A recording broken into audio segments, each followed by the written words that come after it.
भारत एक ऐसा देश है जहां हर त्योहार सिर्फ उत्सव नहीं बल्कि भावनाओं और विश्वास का उत्सव होता है। यहाँ के व्रत त्योहार केवल धार्मिक कर्मकांड तक सीमित नहीं रहते, बल्कि जीवन के हर पहलू प्रेम, निष्ठा, त्याग और समर्पण को छूते हैं। इन्हीं पर्वों में से एक है हरतालिका तीज, जिसे खास तौर पर सुहागिन और अविवाहित महिलाएं पूरे श्रद्धा भक्ति से मानती हैं। जब सावन और भाद्रपद का महीना आता है, चारों ओर हरियाली छा जाती है, झूले पड़ते हैं, लोकगीत गाए जाते हैं और सुहागिनें अपने हाथों में मेहंदी रचाकर भगवान शिव और माता पार्वती की पूजा करती हैं। ऐसे समय में तीज के व्रत का महत्व और भी बढ़ जाता है।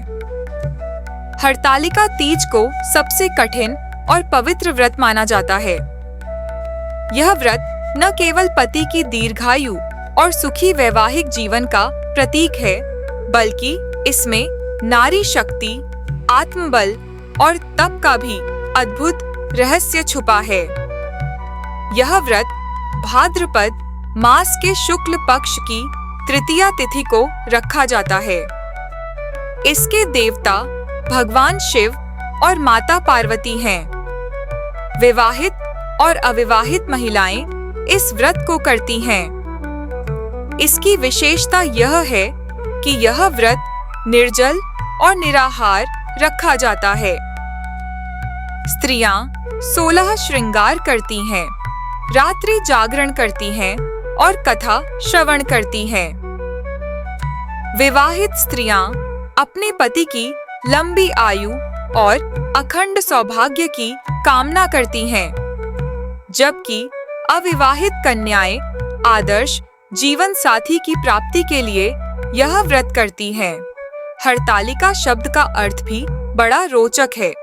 हर यानी भगवान शिव और आलिका यानी सखी।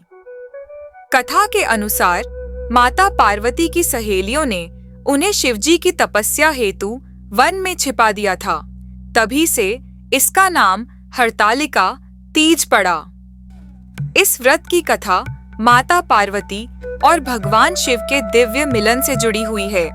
माता पार्वती ने भगवान शिव को पति रूप में पाने के लिए अनेक जन्मों तक कठोर तप किया, किंतु उनके पिता हिमवान ने उनका विवाह भगवान विष्णु से करने का संकल्प लिया। जब पार्वती जी को यह ज्ञात हुआ तो वे व्यथित हो गईं। उन्हें विश्वास था कि उनका जीवन साथी केवल भगवान शिव ही हैं। उस समय उनकी सखियों ने उन्हें इस संकट से उबारने का उपाय किया। वे पार्वती जी को अपने साथ लेकर गहरे वन में चली गईं और वहां उन्हें कठोर तपस्या करने के लिए प्रेरित किया। पार्वती जी ने निर्जल व्रत रखकर शिवजी का ध्यान किया। उनकी इस अनन्य भक्ति और तप से प्रसन्न होकर भगवान शिव प्रकट हुए और उन्होंने माता पार्वती को अपनी अर्धांगिनी स्वीकार कर लिया। इसी घटना की स्मृति में हर साल भाद्रपद शुक्ल तृतीया को हरतालिका तीज का पर्व मनाया जाता है। भारत विविधताओं का देश है और यहाँ के त्योहारों की छटा हर क्षेत्र में अलग दिखाई देती है। हरतालिका तीज मुख्य रूप से उत्तर भारत में मनाई जाती है। उत्तर प्रदेश में महिलाएं गंगा घाटों और शिवालयों में पूजा करती हैं। बिहार और झारखंड में व्रत करने वाली महिलाएं समूह में गीत गाती हैं और कथा श्रवण करती हैं। मध्य प्रदेश और राजस्थान में सुहागिनें झूले झूलती हैं, मेहंदी रचाती हैं और लोकगीतों के माध्यम से अपनी भावनाएं व्यक्त करती हैं। हरियाणा में यह तीज सामाजिक उत्सव के रूप में भी देखी जाती है। धीरे धीरे यह पर्व पूरे भारत और यहाँ तक कि विदेशों में भी लोकप्रिय हो गया है। यह व्रत अपनी कठोरता और सख्ती के लिए प्रसिद्ध है। इस दिन महिलाएं प्रातः स्नान करके व्रत का संकल्प लेती हैं और पूरे दिन निर्जल और निराहार रहती हैं। पूजा की विधि भी विशेष है।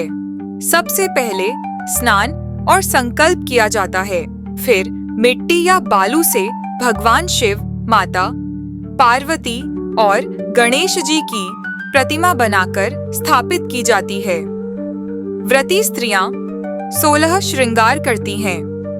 भगवान शिव और माता पार्वती को बेलपत्र, धतूरा, पुष्प, फल, वस्त्र, अक्षत और रोली अर्पित किए जाते हैं।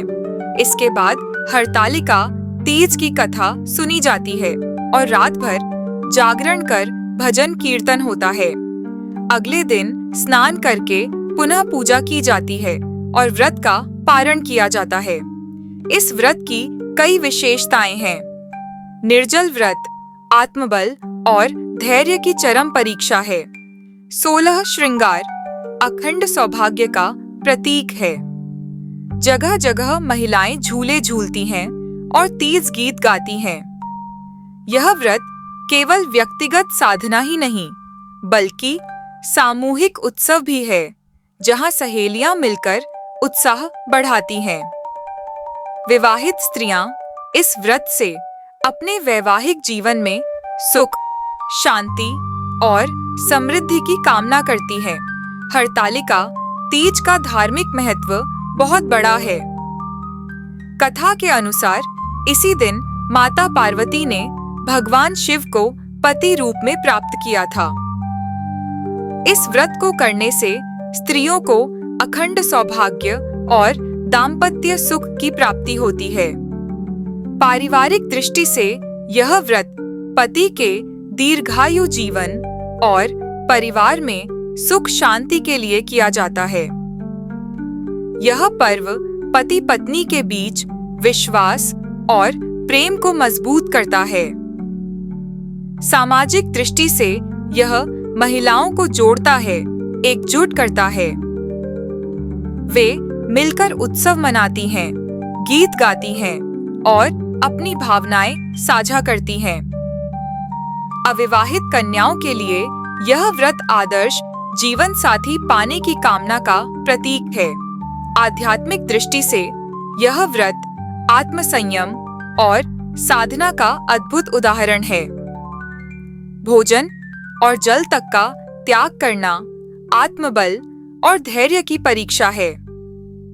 माता पार्वती की तपस्या हमें सिखाती है कि सच्चा प्रेम और निष्ठा कठिन से कठिन परिस्थितियों को भी जीत सकता है। व्रत और जागरण से मन में सात्विक ऊर्जा का संचार होता है और स्त्रियां आत्मिक रूप से और अधिक मजबूत बनती हैं। शिव पार्वती का मिलन वैवाहिक जीवन का सर्वोत्तम आदर्श है। यह केवल पति पत्नी का संबंध नहीं, बल्कि संतुलन और एकता का प्रतीक है। शिवजी की तपस्या और पार्वती जी का समर्पण हमें यह सिखाता है कि वैवाहिक जीवन आपसी त्याग, समझ और विश्वास पर टिका होता है। हरतालिका तीज नारी शक्ति का उत्सव है। यह स्त्रियों को उनके महत्व का एहसास कराता है। यह दिखाता है कि नारी की आस्था, त्याग और प्रेम से ही जीवन और समाज सुंदर बनता है।